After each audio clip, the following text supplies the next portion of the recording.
Hey y'all, welcome to my channel. I'm Sunny. Today we're diving into one of the most absolutely wild stories from medieval history that you probably didn't learn about in school.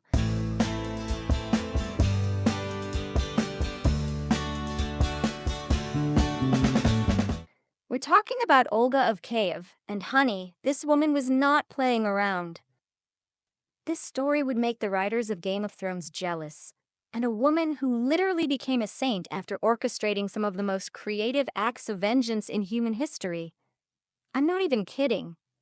So let me tell you about the woman who redefined what it means to not mess with a grieving widow. We're talking about the 10th century, way back in the 900s, in what's now Ukraine and Russia. It was a rough time, y'all. Think medieval politics meets The Sopranos, but with more swords and less therapy. Our girl Olga was married to Prince Igor of Kiev. Now, Igor was the ruler of the Kievan Rus, which was basically this huge territory that included parts of modern-day Ukraine, Russia, and Belarus. Igor wasn't exactly winning any Husband of the Year awards, but he was powerful, and back then, that's what mattered. They had a son together named Sviatoslav, and for a while things were going pretty well for the royal family. But here's where things get spicy. There was this tribe called the Drevelians. The Drevelians lived in what's now northern Ukraine, and they were getting real tired of paying tribute to Igor. Now, tribute was basically like taxes. If you didn't pay, people showed up at your door with swords. So yes, exactly the same as taxes. In 945 AD, Igor decided he needed to collect this tribute from the Drevelians. But here's the thing. He'd already collected it once that year. Going back for seconds was basically like asking for trouble, but Igor was feeling greedy. Big mistake. Huge. The Drevlians were like, "Hold up, we already paid you this year." And Igor was like, "Well, I want more." So they killed him, and not in a quick, merciful way either. According to the chronicles, they tied him between two bent-down trees and then let the trees snap back. Y'all, I cannot even imagine. It was brutal, even by medieval standards. Now, when news of Igor's death reached Kiev, Olga was devastated. But she wasn't just sad, she was furious. And this is where our story really begins, because Olga was about to show the world that hell hath no fury like a Kievan princess scorned. The Drevelians thought they were being smart. Their leader, Prince Mal, figured that with Igor dead, he could just marry Olga and take over Kiev. So he sent 20 of his best men as ambassadors to Kiev to propose this arrangement. These men showed up in a boat, all dressed up nice, probably thinking they were about to negotiate the deal of the century. Olga received them with all the courtesy you'd expect from a grieving widow. She listened to their proposal, nodded thoughtfully, and told them she was honored by Prince Mal's offer. She said she needed time to consider it properly and invited them to return the next day so she could give them an answer worthy of such distinguished guests. The Drevlian ambassadors were probably patting themselves on the back, thinking this was going way better than expected. Little did they know Olga was planning their funeral. That night, Olga had her people dig a huge pit right in the courtyard of her palace, deep enough that you couldn't climb out, wide enough to fit a boat. When the Drevlian ambassadors returned the next morning, they found Olga's people waiting to carry them, boat and all, to meet with the princess. The ambassadors were probably feeling pretty important, being carried in their boat like they were royalty, right up until they realized they were being carried toward a giant hole in the ground. Olga appeared at the edge of the pit and asked them, "Is this honor to your taste?" Then she had them buried alive, boat and all. But wait, it gets better. Or worse, depending on how you look at it. Olga wasn't done. She sent a message to the Drevelians saying that if Prince Mal really wanted to marry her, he needed to send his very best men, the most distinguished leaders of the tribe. She couldn't possibly marry him with just anyone as witnesses. It wouldn't be proper. The Drevelians apparently not having learned anything from the fact that their first delegation never came home, sent their absolute cream of the crop. These were the leaders, the nobles, the most important men in their society. When this second group arrived in Kiev, Olga welcomed them warmly and suggested they might want to clean up after their long journey. She had prepared a lovely bathhouse for them, the medieval equivalent of a spa day. The Drevlian nobles were probably thinking Olga was the most considerate host ever. They went into the bathhouse to get cleaned up, and Olga had the doors barred from the outside. Then she set the whole building on fire. Every single one of them burned to death.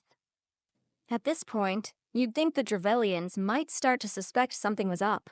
But no, Olga sent another message. She said she was ready to come to their territory to mourn properly at her husband's grave and then discuss the marriage.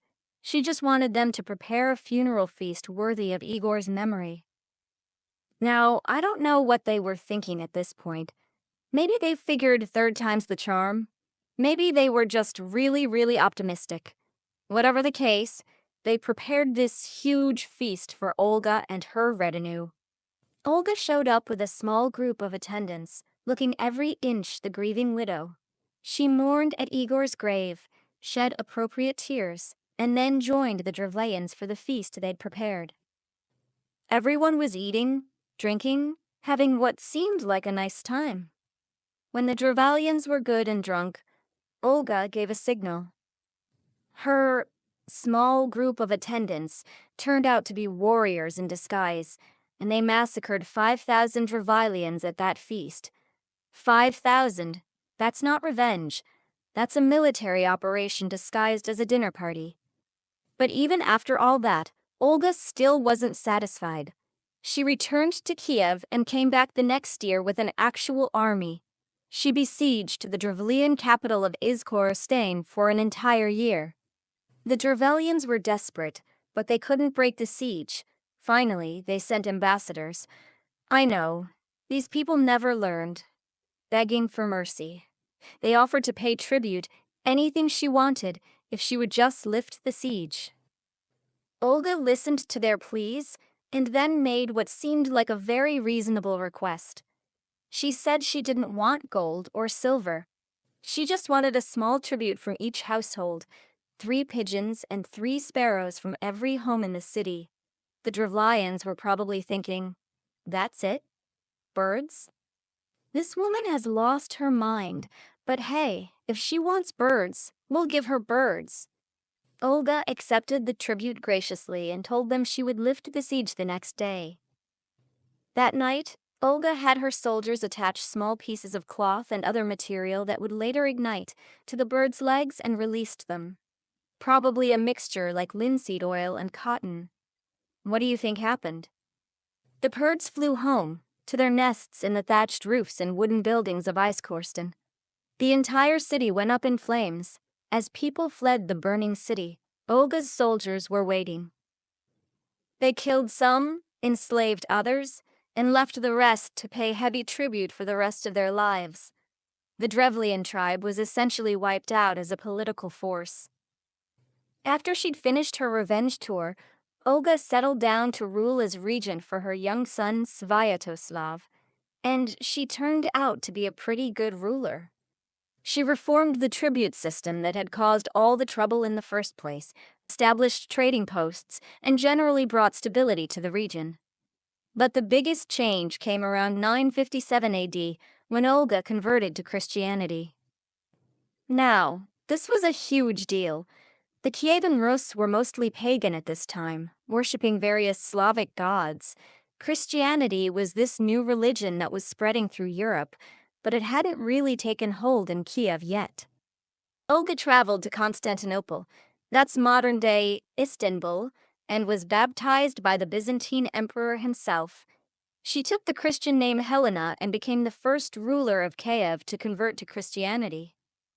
When she returned home, she tried to convert her son Sviatoslav, but he wasn't having it. He was like, "Mom, I'm a warrior. My men will think I've gone soft if I start going to church." So he stayed pagan, but he let his mother practice her new faith. Olga spent the rest of her life promoting Christianity in her realm.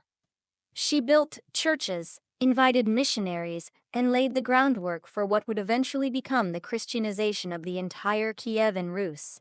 Her grandson, Vladimir I, would eventually convert the whole kingdom to Christianity. When Olga died in 969 AD, she was eventually canonized by the Russian Orthodox Church. She became Saint Olga, the first saint of the Kievan Rus. The church basically said, "Look, she did some questionable things in her younger days, but she found God and spent the rest of her life doing good works. So we're calling it even." But here's what I find absolutely fascinating about Olga's story. When her husband was murdered and another man tried to claim her like she was part of the inheritance, she said, "I don't think so," and proceeded to orchestrate one of the most elaborate revenge schemes in human history. She used everyone's expectations about women against them. The Drevelians kept falling for her tricks because they couldn't imagine that a woman, even a princess, could be planning such elaborate schemes. They saw a grieving widow who needed a strong man to take care of her, and she used that blindness to destroy them completely. And then, after she'd secured her power and her son's inheritance, she turned around and became a force for positive change. She didn't just rule, she reformed. She didn't just convert to Christianity, she laid the foundation for her entire culture's transformation. She could be ruthless when she needed to be, but she could also be a reformer and a saint.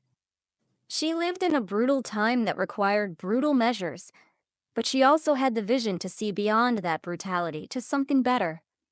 In some versions, she's painted as this bloodthirsty monster.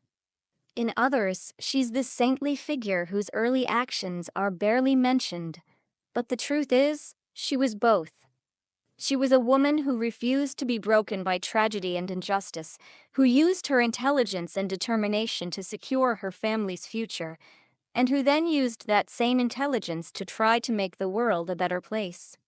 That's the kind of complexity we don't often see in historical figures. Usually, people in history get painted as either saints or sinners, victims or villains. But Olga was all of those things at different times, and that makes her story so much more interesting. I think there's something we can all learn from Olga of Kiev. Not the part about burning people alive. Let's be clear about that. But the part about refusing to let other people's expectations limit what you can accomplish. The part about using your intelligence to overcome obstacles.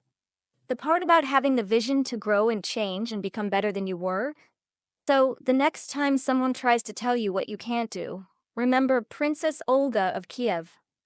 Remember that she turned her grief into determination, her anger into strategy, and her power into lasting positive change.